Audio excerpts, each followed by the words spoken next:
우병우가 만든 청와대의 문서 검색대 조국이 철거. 그런데 두 사람의 아들은 미국 대학의 동문인 것으로 드러났습니다. 이 무슨 운명의 장난일까요? 일단 청와대 검색대 철거 이야기와 또 청와대에서 발표한 박근혜 정부의 폐기 못한 문서들을 국정농단의 핵심 증거다. 청와대에서는 이런 주장을 했는데 이 모든 이야기 오늘 한번 다뤄보겠습니다. 김병민 박사님, 네. 먼저 우병우 전 수석의 지시로 설치했다던 그 검색대는 뭡니까? 우병우 전 수석이 언제 이제 청와대 입성했는지 다 기억하시잖아요. 2014년도에 민정비서관으로 들어갔다가 그리고 정윤의 문건 파동이 빵하고 터지게 됐죠. 이거를 국기무혈한 사건으로 깔끔하게 마무리하기 시작하면서 민정수석으로 급속 이제 승진하지 않겠습니까? 그리고 나니까 청와대에 있는 문건들이 외부로 유출되기 시작하면서 일파만파 파문이 커질 수 있으니 이렇게 검색대를 설치한 겁니다. 그러니까 종이 같은 경우는 특수용지를 무조건 인쇄하게 만들어갔고요. 이 특수용지를 가지고 나가려면 삐 소리가 나게 만든 거죠. 그러니까 민정수석실이라고 하는 곳은 대통령에 대한 친인척을 관리하는 공간이기도 하기 때문에 거기에서 생산되는 문건들이 자칫 외부로 유출됐을 경우에는 현 정권에 굉장히 타격이 있을 수밖에 없기 때문에 민정수석실을 설치했던 건데 이거를 이제 문재인 정부의 조국 수석이 아니 이런 검색대가 왜 필요하지? 민정은 국민들과 소통하는 공간이기 때문에 조국의 민정수석실은 달라라고 하면서 철거를 하게 된 거죠. 어느 정도의 상징적 의미를 보여주는 것 같다라는 생각이 들고요. 예. 일단은 여기에 대해서 지금 이거는 뭐 하나의 그냥 에피소드 정도로 볼 수 있는 거고 이걸 떠나서 더 큰 문제가 되고 있는 건 요 며칠 계속돼서 얘기가 되고 있는 청와대에서 발견되고 있는 민정수석실, 정무수석실에서 발견되는 문건들을 예. 검찰, 특검에 제출하게 되고 야당은 이거에 대해서 결사적으로 문제를 제기하고 있는 상황이기 때문에 이 논란이 굉장히 쉽게 끊이지는 않을 것 같다는 생각이 듭니다. 이른바 캐비넷 문건인데 정세현 위원님, 이 캐비넷 문건의 정체가 무엇인지에 따라서 국면은 달라질 것 같아요. 우선 저 검색대 얘기를 하면 예. 지금까지 그 검색대를 통해서 그 문건이 아마 정윤의 문건이 나간 게 없습니다. 그런데 지금 캐비넷 문건을 그 문건이라고 그러잖아요. 검색대를 나갔으니까 민정수석실 안에 있는 문건이잖아요. 예. 검색대가 나간 게 아니고 안에 있는 정보를 그렇죠. 찾았습니다. 그러니까 문제는 검색대로 나가는 게 아니라 안에 있는 사람의 관리 문제죠. 그걸 스스로 찾아서 공개한 건 누구 정보죠? 민정수석실을 찾아가지고 지금 공개한 거 아니겠습니까? 예. 그리고 재판에 영향을 미칠 수 있는 몇 개의 그거는 스스로 국민들한테 공개하고 특검에 제출을 했습니다. 그러니까 물론 저 검색대는 필요 없는 것이죠. 검색대가 아니다. 그렇죠. 스스로 찾아내서 공개한 것이 이제 정보이기 때문에 그런 조치는 좀 조행하는 거고 수입하는 거고 좀 본질과 무관한 걸로 국민들한테 좀 약간 우리는 이래. 뭐 조국의 민정수석은 이래 하면서 보여주는 것이지만 사실은 본질은 스스로 찾아내가지고 공개하고 있잖아요. 예. 그래서 지금 모순됐다는 지적을 하고 싶고요. 그다음에 캐비넷 문건은 사실 그 문건이 어떻게 생산되고 어떻게 보관돼 있었고 또 왜 옛날에 이제 대통령 기록물실로 가지 않았는지에 대해서는 조사가 필요하지만 어찌됐건 그 뭐 자료서의 가치가 있는지는 모르겠지만 그 가치가 있으면은 기록물이었으면 가야 되는 게 옳고요. 기록관에.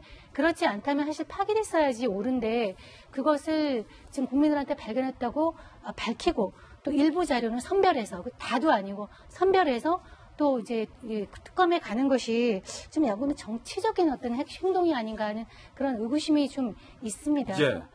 깔끔하지 않아요. 또 뭔가 선명한 그런 행태는 아닌 것 같아요. 지금 김우식 교수님, 논란은, 이슈는 검찰이 지금 특검과 검찰이 함께 이제 국정농단에 대해서 열심히 수사를 하고 있고 뭐 일부 계속 재판도 이루어지고 있는 그런 상황인데 청와대가 찾아보니까 뒤늦게 박근혜 정부의 문건이 있더라.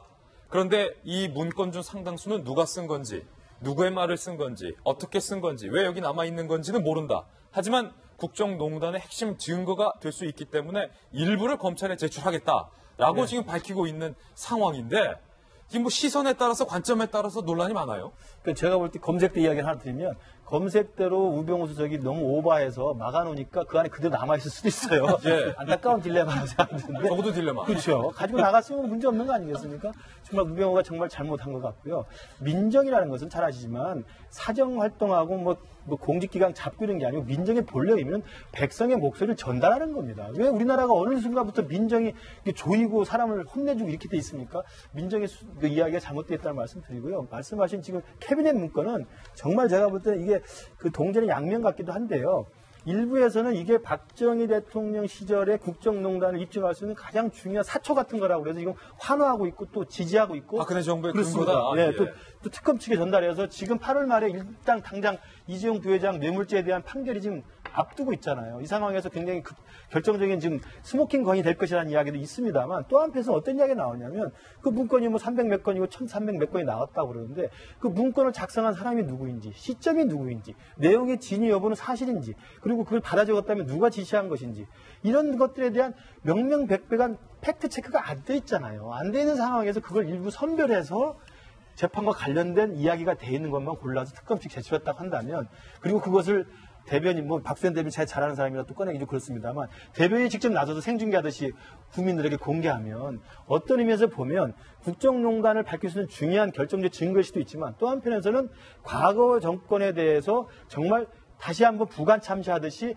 정치적으로 혼을 내주고자 하는 그리고 정치적으로 자기 지지자를 결속시키자 하는 그리고 또 특검팀에다가 일정 정도의 정치적인 어떤 영향을 미치려고 하는 의도로 해석될 수 있는 여지도 충분히 있거든요. 왜냐하면 제가 만약에 민정수석이라면 그 발견된 내용을 잘 선별해서 팩트체크를 우선 하고 대통령 기록물인지 아닌지 기록물 중에서도 지정 기록물인지 일반 기록물인지 비밀 기록물인지를 확인해 봐야 되거든요. 확인 절차를 지금 거치지 않았습니다. 그리고 만약에 그렇다 하더라도 절차를 거친 다음에 이게 분명히 이게 증거로서 가치가 있다 하면 조용히 특검 측에 주면 됩니다. 왜 그것을 생중계하듯이 기자회견에서 열고 이야기를 합니까? 제가 볼 때는 우리 문재인 정부께서 너무 지나치게 좀 정치적으로 좀 의도를 갖고 있는 게 아니라 의구심이 좀 있을 것 같아요. 일단 이 캐비넷 문건이 안종범 수첩이 법원에서 증거력이 없다라는 기사도 보내드렸었는데 이게 김재 변호사님 법원에서 증거가 됩니까? 일단 이 문건의 성질 자체를 제가 정확히 알지 못하기 때문에 단정하기는 힘들어요. 아니, 청와대에서 어떤 내용인지 공개는 안 한 상황이니까. 네, 그러니까 누가 적은 것인지, 그거 이제 자신의 생각을 적은 것인지, 아니면 다른 사람이 하는 이야기를 듣고 받아 적은 것인지, 아니면 무엇을 보고 메모하듯이가 공부하면서 적은 것인지, 그 어떻게 작성됐는지 그 경위와 작성자와 진짜 모든 것이 다 이렇게 베일에 가려진 그런 상황이잖아요.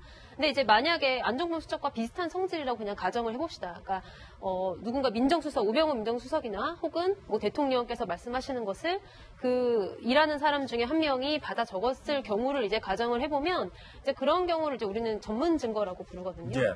전문 증거는 일단 기본적으로 원칙은 증거 능력이 없습니다. 증거 능력이 없다. 원칙은 증거 능력이 없고 다만 이제 저것을 이제 이야기한 사람이 특히 신빙할 수 있는 상태에서 이야기했다는 것이 입증이 될 경우에만 이제 일부 증거 능력이 인정이 되는데 그 특히 신빙할 수 있는 상태라는 것을 만약에 저거를 이야기한 사람들이나 혹은 받아 적은 사람이 부인할 경우에는 어떻게 입증할 수가 없는 그런 측면이 있어서 증거로 채택되기까지는 굉장히 척척산중이다. 그럼요. 그러니까 그게 재판 과정상에서는 참 쉽지 않고 그래서 검찰로 이제 일했던 홍준표 자유한국당 대표는 아마 저거 증거 능력이 없을 것이다 이렇게 이야기를 했잖아요. 예. 아마 변호사 입장에서 볼 때도 증거 능력을 다 직접적으로 인정하기 좀 힘들 것이고 아마 정황 증거의 일부로서 사용될 가능성이 있어 보입니다.